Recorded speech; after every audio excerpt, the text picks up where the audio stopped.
Alright, it's another brand new day mga Lodi Bros.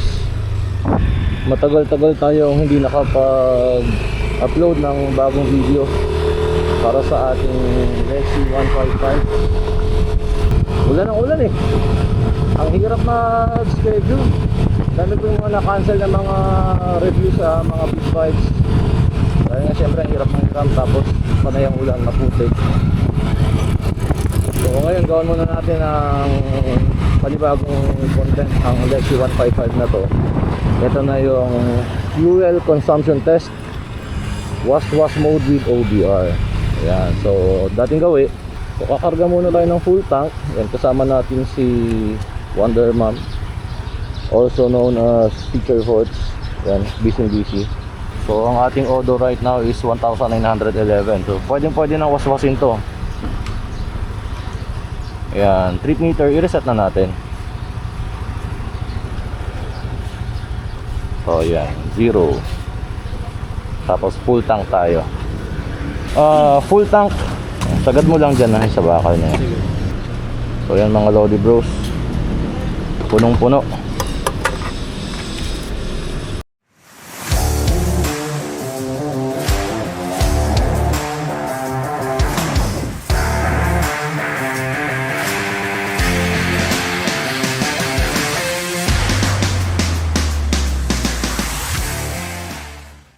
Alright mga Lodi Bros, so hinantay na lang natin yung ating mga ride buddies. Nagpa-fuel na lang din sila sa Petron sa may McDo.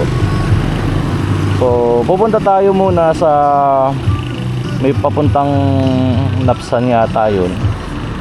Hindi ko alam kung ilang kilometers.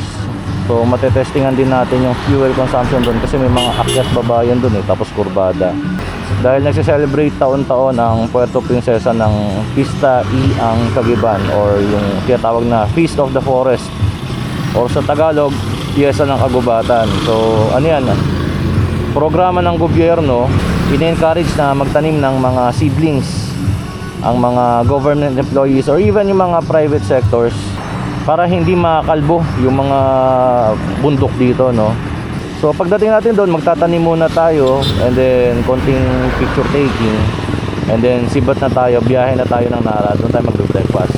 By the way, ang Nara is around 92 kilometers away mula dito sa city proper, dito sa Puerto Princesa. So update na lang tayo later mga Lodi Bros.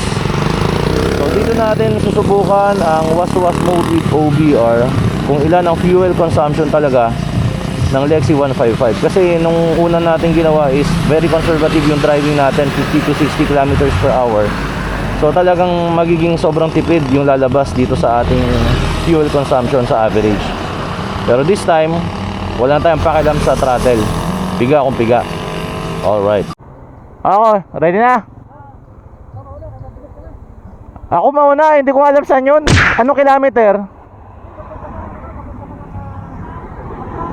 Makita mo yung maraming tao na rin yan dun.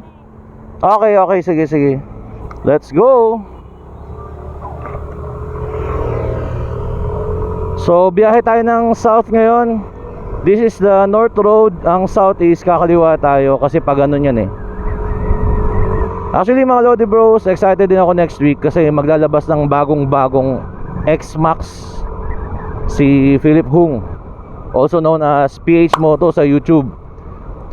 Siya yung owner ng Trident 660 na na-vlog natin, and then yung Ducati Street Fighter V4S. So check nyo na lang yung video na yan. Solid talaga yung motor na yun, grabing power. Medyo na-miss niya yung chill mode lang. Kaya yan, magma-maxi scoot na lang rin muna raw siya. Nainggit yata sa Lexi namin Pero abangan nyo, gagawin din natin ng vlog yan for sure. Kung torque sa torque lang talaga, wala kang masasabi dito sa Lexi 155. Kahit may angkas ka hindi ka bibitinin So just enjoy the view mga Lodi Bros. At update ko na lang kayo pag nakarating na tayo sa mismong event area ng Pista ang Caguiban. Alright.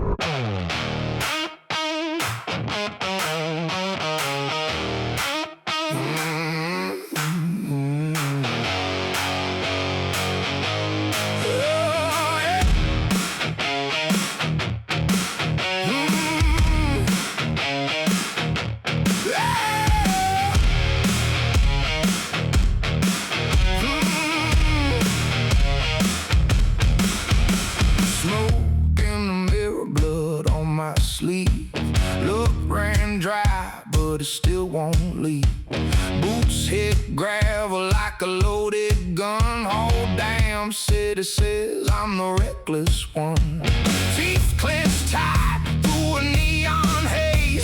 Still got fire in these tired veins. Every scar got a story to sell. I've been heaven high in Motel Hill. I've been, don't breathe.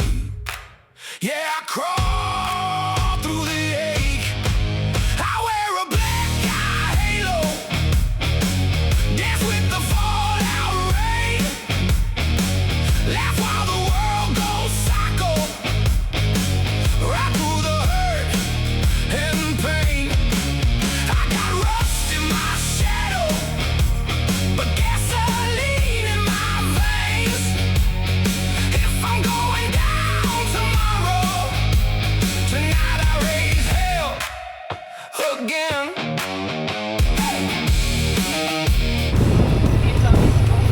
Alright mga Lodi Bros, I think nandito na tayo sa area. Ayan, maraming mga tao. Isa sa mga challenge dito is maghanap ng parking space, especially kapag naka 4 wheels ka. So right now, nasa 24.5 kilometers na ang nabiyahe natin. Hindi pa nababawasan yung ating fuel bar. Kompleto pa rin siya, 6 bars pa rin. So hanap muna tayo ng malapit-lapit na parking area para hindi naman tayo masyadong maglalakad. So kanina sa biyahe natin, kita nyo naman, average tayo ng mga 90 kph, and then nag top speed tayo ng 108 kph with OBR yan ha. So tingin ko kaya naman yung mag 115 hanggang 120, depende sa bigat, depende sa condition ng kalsada at sa panahon, kung hindi masyadong mahangin. Pero 108 kph para sa may angkas, matulin yun. Okay, so kita-kits later. Alright.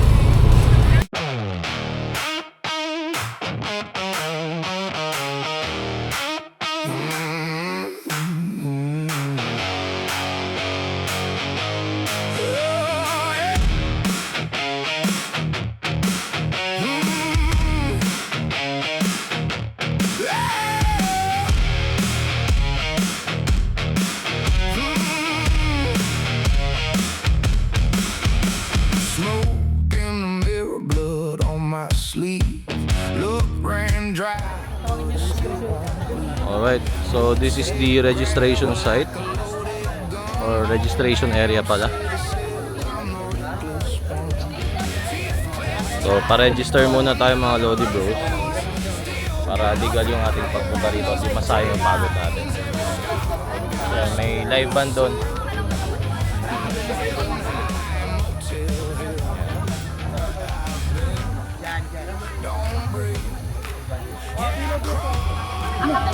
Diyan nakakati, ma'am. Dalawa. Alright mga Lodi Bros, at tayo ay babiyahe na. Ayan, tapos na tayo sa pagtatanim. Diretso na tayo ng Nara, Palawan. Unti nang nag-uuwian ng mga tao. So bago pa tayo maipit sa traffic, sibat na tayo. Alright, so ngayon dediretso na tayo sa Nara, Palawan. Nasa 80 kilometers na lang rin. So siguro tansya natin mga sa kalahating oras na biyahe. So depende pa rin kung gaano tayong kabilis. Pero mag-average tayo ng mga 85 to 90 kph. Kasi yun naman talaga yung real world na speed kapag tayo ay naglo-long ride. May mga times na pumapalo rin minsan ng 100. Pero usually talaga is 80 to 90 kph lang. Para sa akin kasi yun yung medyo nasa ideal pa na speed na hindi ka maboboard pero hindi rin naman sobrang bilis na sobrang delikado at sobrang takaw. So update na lang. At mamaya pagdating natin sa Nara, breakfast na muna tayo. At doon natin susubukan kung ilan na ang ating average fuel consumption pagdating natin doon. Alright? So just sit back, relax, and enjoy. So alright mga Lodi Bros, at yun na nga, papunta tayo ng Nara, Palawan. Nadaanan natin si Motor Ride, no, kanina. Dating kilalang kilala siya sa pangalan ng Motor Serye, pero ngayon Motor Ride na.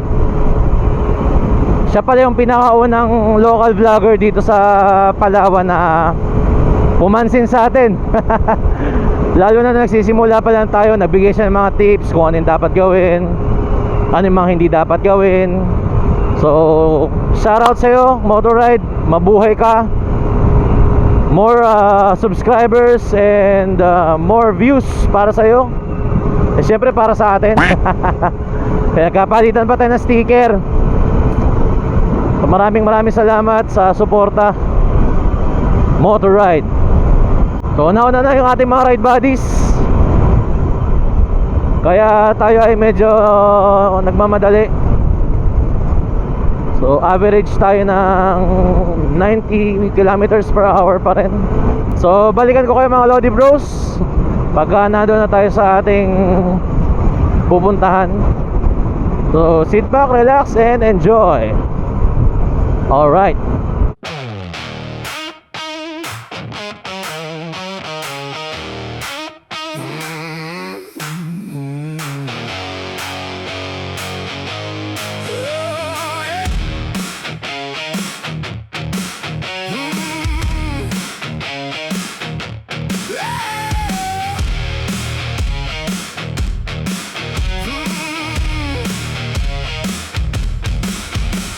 Smoke in the mirror, blood on my sleeve.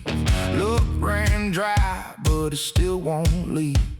Boots hit gravel like a loaded gun. Whole damn city says I'm the reckless one. Teeth clenched tight through a neon haze.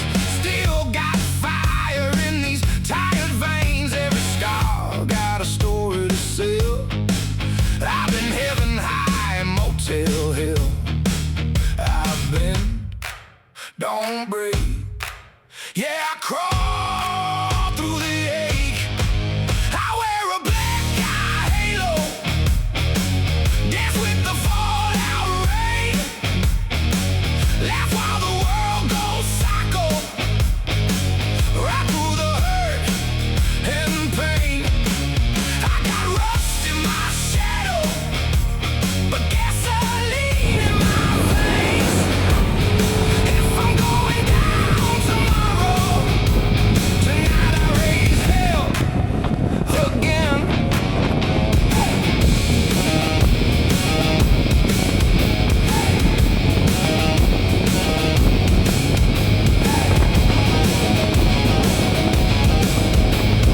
Cold night buzzing from the alley lights. Bad decisions and barroom fights. Heartbeat battles like an OV8 to me. Quit too late to change. People talk when the walls cave in, but I was born where the wolves get fed. Got one hand wrapped around my pride, the other throwing punches at the night. No sun. Alright mga Lodi Bros, at finally nandito na tayo sa Nara, Palawan. First time nating nagbiyahe na gamit itong si Maliksi going south. It's already 9:01, 96.2 kilometers traveled. As of the moment, meron tayong 1 bar na lang. So magbe-breakfast muna tayo rito, hanap tayo makakainan na matino. Anyway, marami namang masasarap na kainan dito sa Nara eh. And then, ayan, magpapakarga na tayo mamaya ulit, full tank. And we'll see gaano kalakas ang fuel consumption nito kapag was-was mode talaga. Walang walang babaan, VVA naka-activate all the way. 95% ng biyahe natin activated ang VVA niya. So yun nga, maghahanap tayo ng kainan. Unfortunately, sarado yung paborito namin kainan dito. Hindi ko alam kung bakit. So doon kami sa pinaka-sentro na lang. Tingnan natin kung saan tayo mapapadpad. So sila na muna ang maghanap, sunod lang tayo.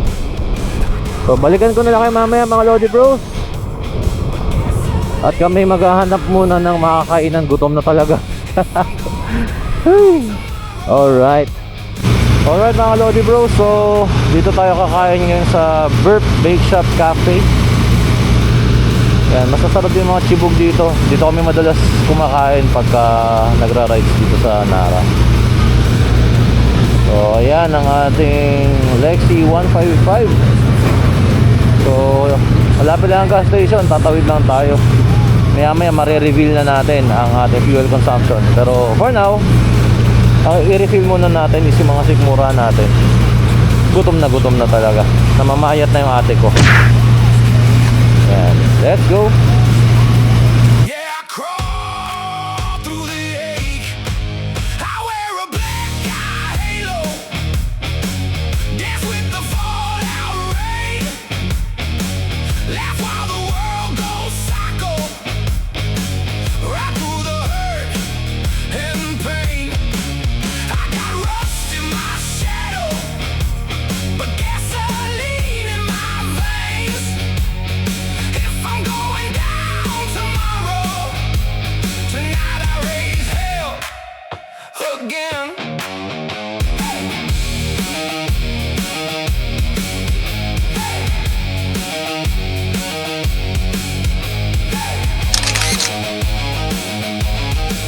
At sobra tayo nabusog sa ating breakfast. Ang laki ng burger. Masarap. Ngayon papakarga tayo. Total distance is 100.6 kilometers. So papa full tank tayo. Pa full tank Platinum. Pakisagad dito sa bakal ah. Yan, so punong-puno. 3 liters, sakto.